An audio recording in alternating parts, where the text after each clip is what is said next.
Good afternoon, ladies and gentlemen, and welcome to the famous London Central Mosque near Regents Park. My name's Paul Williams and I'm a Muslim. I've heard of people driving past the entrance to here for years before they came in and looked around.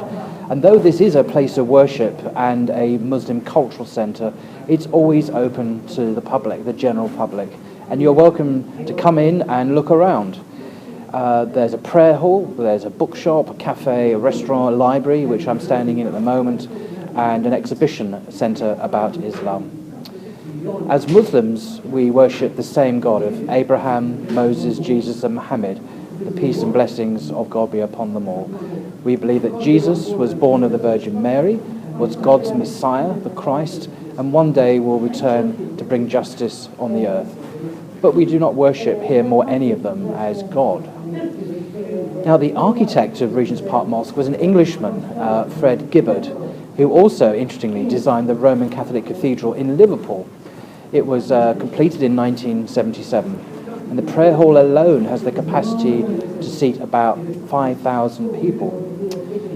Here's a bit of fascinating history. In 1940, the Secretary of State for the Colonies sends a memo to the Prime Minister, Winston Churchill, in which he points out that only London contains more Muslims than any other European capital, but that in our empire, the British Empire, which actually contains more Muslims than Christians, it was anomalous and inappropriate that there should be no central place of worship for Muslims. And it continues, the gift, moreover, of a site for a Muslim mosque would serve as a tribute to the loyalty of the Muslims of the British Empire and would have a good effect on Arab countries of the Middle East, end quote.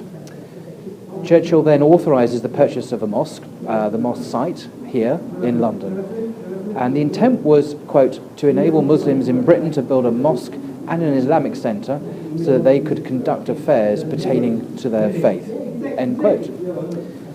So thanks to the loyalty of British Muslims and the generosity of Winston Churchill, we have this prestigious mosque.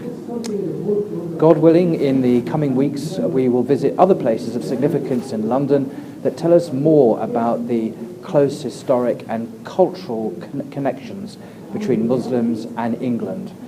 We will visit Westminster Abbey, the Catholic Westminster Cathedral, Speaker's Corner in Hyde Park, and the National Portrait Gallery.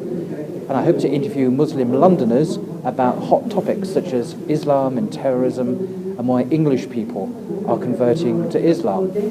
See you soon. Bye for now.